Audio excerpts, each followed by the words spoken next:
ഇതുപോലെ റൂഫ് ചെയ്യാൻ ഉദ്ദേശിക്കുന്നവരാണ് നിങ്ങൾ. ഇന്ന് മാർക്കറ്റിൽ സാധാ നാടൻ ഓട് മുതൽ സെറാമിക് ടൈൽസ്, ഷിംഗിൾസ്, ഇന്നത്തെ മോഡേൺ ആയിട്ടുള്ള stone cotton metal roof tiles, അങ്ങനെ അനേകം മെറ്റീരിയൽസ് ഇന്ന് അവൈലബിൾ ആണ്. ഇതിൽ തന്നെ ഏത് മെറ്റീരിയലാണ് നമ്മൾ ചൂസ് ചെയ്യേണ്ടത്, ഏതൊക്കെ ക്വാളിറ്റി ഉള്ളത് നമ്മൾ ചൂസ് ചെയ്യണം, ഇതിൻ്റെയൊക്കെ റേറ്റ് എങ്ങനെ വരും എന്നതിലൊക്കെ നമ്മൾ ഒരുപാട് ഡൗട്ട്സ് ഉള്ളവരാണ്. സോ ഈ ഡൗട്ട്സുകൾക്കുള്ള സൊല്യൂഷനാണ് ഇന്നത്തെ നമ്മുടെ ഈ വീഡിയോ.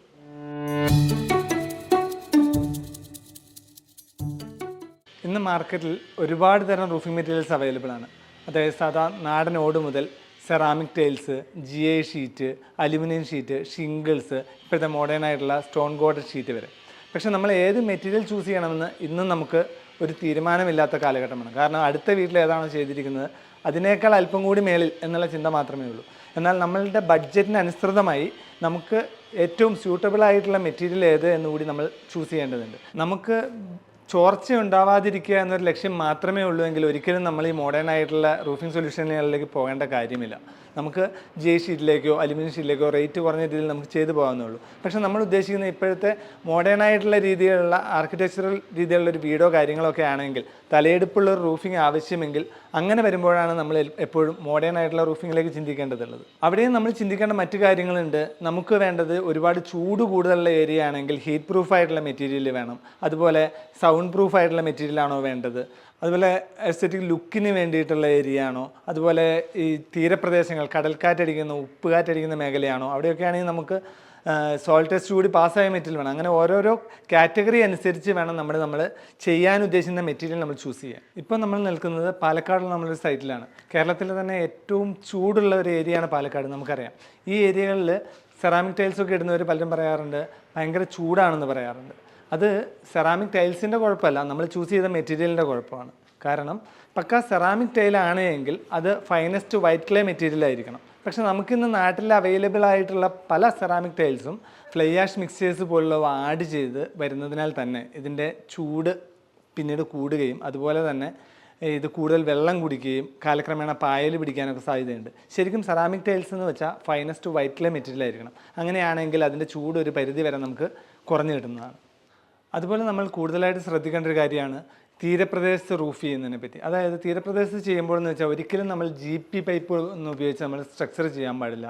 അതുപോലെ GI ഷീറ്റുകൾ ഉപയോഗിച്ച് മേയാൻ പാടില്ല. കാരണം കുറച്ച് കഴിയുമ്പോഴത്തേക്കും അതെല്ലാം തുരുമ്പെടുത്ത് കഴിഞ്ഞിട്ടുണ്ടെങ്കിൽ ആദ്യം ഒരു ലീക്കൊക്കെ ആയിട്ട് വരും. പിന്നീട് നമുക്ക് കുറച്ച് കാലം കൂടി കഴിയുമ്പോഴത്തേക്കും ഇത് മൊത്തത്തിൽ ഈ സ്ട്രക്ചറും റൂഫ് മെറ്റീരിയൽ എല്ലാം മാറേണ്ടതായിട്ട് വരും. അപ്പം നമുക്ക് ആദ്യം മുടക്കിയതിൽ കൂടുതൽ തുക വീണ്ടും നമ്മൾ ഇൻവെസ്റ്റ് ചെയ്യേണ്ടതായിട്ട് വരും. അപ്പം നമ്മൾ എപ്പോഴും അവിടെ ചൂസ് ചെയ്യേണ്ടത് സിങ്കാലും പോലുള്ള കൊറോഷൻ റെസിസ്റ്റൻ്റ് ആയിട്ടുള്ള മെറ്റീരിയൽസ് ഉപയോഗിച്ച് റൂഫ് ചെയ്യാൻ ശ്രദ്ധിക്കുക.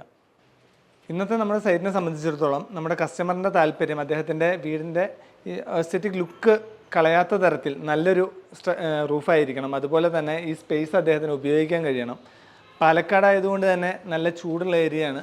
അതുകൊണ്ട് തന്നെ ഹീറ്റ് റെസിസ്റ്റീവ് ആയിട്ടുള്ള മെറ്റീരിയൽസ് ഉപയോഗിക്കണം എന്നുള്ളതൊക്കെ തന്നെയായിരുന്നു. അതുകൊണ്ടാണ് നമ്മൾ ഇപ്പം നിലവിലുള്ള സ്റ്റോൺ കോട്ടഡ് ഷീറ്റിലേക്ക്, ഇന്നത്തെ മോഡേൺ ആയിട്ടുള്ള റൂഫിംഗ് മെറ്റീരിയലിലേക്ക് വരാനുണ്ടായ കാരണം. അദ്ദേഹത്തിനെ സംബന്ധിച്ചിടത്തോളം ഷിംഗിൾസോ സ്റ്റോൺ കോട്ടഡ് ഷീറ്റോ ഏത് ആണെങ്കിലും ഇപ്പോഴത്തെ മോഡേൺ മെറ്റീരിയൽ ആയിരിക്കണം എന്നുള്ളതായിരുന്നു അദ്ദേഹത്തിൻ്റെ ആവശ്യം. എന്നാൽ തന്നെ ഷിംഗിൾസ് ഉപയോഗിക്കുമ്പോൾ നമുക്ക് സ്ട്രക്ചർ ചെയ്ത് അതിന് മേലെ ബോർഡൊക്കെ അടിച്ച് അതിന് മേളിൽ നമ്മൾ ഷിംഗിൾസ് ഇൻസ്റ്റാൾ ചെയ്ത് വരുമ്പോൾ ഒരുപാട് കോസ്റ്റിലേക്ക് പോകും. എന്നാൽ അങ്ങനെ നോക്കുമ്പോൾ കോസ്റ്റ് എഫക്റ്റീവ് ആയിട്ടുള്ള മെറ്റീരിയലാണ് ഇന്നത്തെ മോഡേൺ റൂഫിംഗ് മെറ്റീരിയലാണ് എന്ന രീതിയിലാണ് നമ്മൾ സ്റ്റോൺ കോട്ടൺ മെറ്റൽ റൂഫ് ടൈൽസിലേക്ക് വന്നത്. SCMRT അഥവാ stone cotton metal roof tiles എന്നറിയപ്പെടുന്ന ഈ മോഡേൺ മെറ്റീരിയൽ ഇന്നത്തെ എല്ലാവിധ ആർക്കിടെക്ചറൽ ഡിസൈൻസിനും സ്യൂട്ടബിൾ ആണെന്ന് മാത്രമല്ല ഇത് ഹീറ്റ് പ്രൂഫാണ്, സൗണ്ട് പ്രൂഫാണ്, അതുപോലെ തന്നെ ഫയർ പ്രൂഫ് കൂടി ആയിട്ടുള്ള മെറ്റീരിയലാണ് ഇന്ന് ഈ കാണുന്ന മെറ്റീരിയൽ. ഇന്ന് പല പാറ്റേണുകളിലായിട്ട് 18ഓളം കളേഴ്സിൽ അവൈലബിൾ ആണ് ഈ മെറ്റീരിയൽ. ഇത് ടെക്നോണിക്കലിൻ്റെ റൂഫിംഗ് മെറ്റീരിയലാണ്. ഈ മെറ്റീരിയലിൻ്റെ പ്രത്യേകത ഇത് 8 ലെയറിൽ വരുന്ന ഷീറ്റാണ്. ബേസ് 0.5 mm ബേസ് മെറ്റീരിയൽ തിക്നെസ്സിൽ ഹൈ ക്വാളിറ്റി സ്റ്റീലാണ് വരുന്നത്. അതിന് മേലെയും താഴെയും 150 GSM അലൂസിങ് കോട്ടിങ് കൊറോഷനെ തടയാൻ വേണ്ടി ഒരു എക്സ്ട്രാ പ്രൊട്ടക്റ്റീവ് ലെയർ കൂടി കൊടുത്തതിന് ശേഷം മേളിൽ അക്രിലിക് പ്രൈമർ നൽകി അതിനു മേലെ വോൾക്കാനിക് ബസാൾട്ട് നാച്ചുറൽ സ്റ്റോൺ ഗ്രാനുവൽസിൽ പതിപ്പിച്ച് അതിനു മേലെ ട്രാൻസ്പെറൻറ്റ് അക്രിലിക് വാർണിഷ് കൂടി പ്രൊവൈഡ് ചെയ്ത് വരുന്ന മെറ്റീരിയലാണ്. വോൾക്കാനിക് ബസാൾട്ട് എന്ന് വെച്ചാൽ ഇന്ന് കളർ ഏറ്റവും കൂടുതൽ പിഗ്മെൻറ്റ് ചെയ്ത് കഴിഞ്ഞാൽ ഏറ്റവും കൂടുതൽ കാലം കളറ് പിടിച്ചു നിർത്തുന്നത് വോൾക്കാനിക് ബസാൾട്ടാണ്, നാച്ചുറൽ സ്റ്റോൺ ആണ്. അതേസമയം ഇന്ന് മാർക്കറ്റിൽ ഒരുപാട് മെറ്റീരിയൽസ് ചൈനീസ് മെറ്റീരിയൽസ് വരുന്നുണ്ട്. അതായത് പ്ലാസ്റ്റിക് വരെ സ്റ്റോൺസ് കളർ ചെയ്ത് മാർക്കറ്റിൽ അവൈലബിൾ ആണ്. വളരെ കുറഞ്ഞ റേറ്റിൽ തന്നെ. പക്ഷേ നിസ്സാര കാലം കഴിയുമ്പോഴേക്കും അതിൻ്റെ കളറ് മങ്ങി പോകുന്നുണ്ട്. എന്നാൽ നാച്ചുറൽ വോൾക്കാനിക് ബസാൾട്ട് സ്റ്റോൺ ആയതുകൊണ്ട് തന്നെ ഇതിൽ പെഗ്മെൻറ്റ് ചെയ്യുന്ന കളറ് വർഷങ്ങളോളം ഈട് നിൽക്കും. 50 വർഷം വരെ കമ്പനി വാറൻറ്റി നൽകുന്ന പ്രൊഡക്റ്റാണ് stone cotton metal roof tiles. അതുകൂടാതെ ഇതിനകത്ത് വരുന്നതാണ് സാൾട്ട് ടെസ്റ്റ് കൂടി പാസ്സായി വരുന്ന മെറ്റീരിയലാണ്. ഇത് ഇൻഡസ്ട്രിയൽ പർപ്പസിന് വേണ്ടി ഉപയോഗിക്കുന്നതിനാൽ തന്നെ ലബോറട്ടറികളിൽ ഇത്ര മണിക്കൂർ കണ്ടിന്യൂസ് സാൾട്ട് സ്പ്രേ ചെയ്ത് സാൾട്ട് ടെസ്റ്റ് കൂടി പാസ്സായി വരുന്ന മെറ്റീരിയൽ ആയതിനാൽ നമുക്ക് ഏത് തരത്തിലുള്ള ഇൻഡസ്ട്രിയൽ പർപ്പസിന് ഉപയോഗിക്കാവുന്ന മെറ്റീരിയലാണ്. 100% കൊറോഷൻ റെസിസ്റ്റൻ്റ് ആയിട്ടുള്ള നമ്മുടെ മെറ്റീരിയൽ. അതുപോലെ തന്നെ ഇന്ന് പല വീഡിയോസിലും നമ്മൾ കാണാറുണ്ട്, പലരും ഈ ഷീറ്റ് നിലത്തിട്ടിട്ട് ആനയെ കൊണ്ട് ചവിട്ടിക്കുന്നു, JCB കയറ്റിക്കുന്നു, പലതരത്തിലുള്ള വീഡിയോസ് നമ്മൾ കാണാറുണ്ട്. പക്ഷെ നമുക്ക് മനസ്സിലാവും ഈ ഷീറ്റ് ഇതിൻ്റെ ബേസ് മെറ്റീരിയൽ വരുന്ന സ്റ്റീലാണ്. എത്ര ലോ ക്വാളിറ്റി സ്റ്റീലാണെങ്കിൽ പോലും ഇതിന് മേളിൽ ചവിട്ടുകയോ അതുപോലെ തന്നെ ആനയെ കൊണ്ട് ചവിട്ടുകയോ ചെയ്താൽ പൊട്ടില്ല, ചളങ്ങേ ഉള്ളൂ. ഒരിക്കലും നമ്മുടെ റൂഫിൻ്റെ മേളിലൊന്നും ഒരു ആനയും കയറി ചവിട്ടാൻ പോകുന്നില്ല. അതുകൊണ്ട് തന്നെ അതിലൊന്നും വലിയ കഥയില്ല എന്നുള്ളത് നമുക്ക് മനസ്സിലാക്കാവുന്ന കാര്യമാണ്. ഇനി നമ്മൾ എപ്പോഴും ശ്രദ്ധിക്കേണ്ട പല കാര്യങ്ങളിലേക്കാണ് നമ്മൾ കിടക്കുന്നത്. നമ്മളെപ്പോഴും സ്റ്റോൺ കോട്ടഡ് ഷീറ്റ് ചെയ്യുന്ന സമയത്ത് കുറേ കാര്യങ്ങൾ ശ്രദ്ധിക്കാനുണ്ട്. അതായത് നമ്മുടെ മെറ്റീരിയൽ 50 വർഷം വരെ വാറൻറ്റി കിട്ടുന്നതോടൊപ്പം തന്നെ ഈ നമ്മൾ ചെയ്യുന്ന സ്ട്രക്ചറും 50 വർഷം നമുക്ക് കിട്ടേണ്ടതുണ്ട്. അതുകൊണ്ട് തന്നെ നമ്മളെപ്പോഴും ISI മാർക്കായിട്ടുള്ള മെറ്റീരിയൽസ് യൂസ് ചെയ്യുക, ബ്രാൻഡഡ് മെറ്റീരിയൽസ്. ഇതിന് എവിടെയൊക്കെ നമ്മൾ കട്ട് ചെയ്ത് വെൽഡ് ചെയ്ത് വരുന്നുണ്ടോ ആ വെൽഡിങ് പോർഷനിൽ ഡയറക്റ്റ് പെയിൻറ്റ് ചെയ്യാതെ നമ്മളത് ചിപ്പ് ചെയ്ത് നീറ്റ് ആക്കിയതിന് ശേഷം മാത്രം എപ്പോക്സി പ്രൈമറും എപ്പോക്സി പെയിൻറ്റിങ്ങും കൊടുക്കുക. അതുപോലെ തന്നെ ഇതിൻ്റെ ഓപ്പൺ സ്പേസ് ആയിട്ട് വരുന്ന ഏരിയകളിൽ നമ്മൾ ഒരിക്കലും പ്ലാസ്റ്റിക് കവർ ചെയ്യാതെ അത് വേറൊരു മെറ്റൽ പീസ് തന്നെ കട്ട് ചെയ്ത് ആ പോർഷനിൽ വെച്ച് വെൽഡ് ചെയ്ത് ഗ്രൈൻഡ് ചെയ്ത് പെയിൻറ്റ് ചെയ്ത് കൊടുക്കേണ്ടതാണ്. അല്ലെങ്കിൽ ഫ്യൂച്ചറിലേക്ക് അവിടെ കൊറോഷൻ വരാനുള്ള സാധ്യതയല്ല, വന്നിരിക്കും. നമ്മളെപ്പോഴും സ്ട്രക്ചർ അടിച്ച് റൂഫ് ചെയ്യുമ്പോൾ കാണിക്കുന്ന വലിയൊരു അബദ്ധമുണ്ട്. നമ്മൾ സ്ട്രക്ചറിന് ശേഷം മാത്രം ഏത് മെറ്റീരിയലാണോ ചൂസ് ചെയ്യേണ്ടത് എന്നുള്ളതിലേക്ക് നോക്കിപ്പോകും. പക്ഷെ ഒരിക്കലും അങ്ങനെ ചെയ്യരുത്. ആദ്യം തന്നെ ഏത് മെറ്റീരിയലാണ് നമ്മൾ ചെയ്യേണ്ടത് എന്ന് തീരുമാനിച്ചതിന് ശേഷം അതിൻ്റെ സാമ്പിൾ കൂടി കൊണ്ടുവന്ന് വെച്ചതിന് ശേഷം മാത്രം സ്ട്രക്ചർ ചെയ്യുക. കാരണം ഓരോ മെറ്റീരിയലിൻ്റെയും പർലിംഗ് ഗ്യാപ്പ് വ്യത്യസ്തമാണ്. അത് ഒരു same material stone quoted sheet ആണെങ്കിൽ പോലും പല ബ്രാൻഡിന് വരുമ്പോഴും അതുപോലെ സെറാമിക് ടൈൽസ് ആണെങ്കിൽ പോലും പല ബ്രാൻഡ് മാറുമ്പോൾ ഇതിൻ്റെ പർലിംഗ് ഡിസ്റ്റൻസ് വ്യത്യസ്തമാണ്. അതുകൊണ്ട് തന്നെ നമ്മളെപ്പോഴും സാമ്പിൾ കൊണ്ടുവന്ന് വെച്ചതിന് ശേഷം മാത്രം നമ്മുടെ സ്ട്രക്ചർ അടിക്കുക, അതിനുശേഷം മേയാൻ ശ്രമിക്കുക. ഇല്ലെങ്കിൽ കാലക്രമേണ അവിടെ ലീക്ക് വരുന്നതാണ്. നമ്മൾ ആദ്യം എടുത്തതിൻ്റെ ഒരു കട്ട് പീസാണ് ഈ കാണുന്നത്.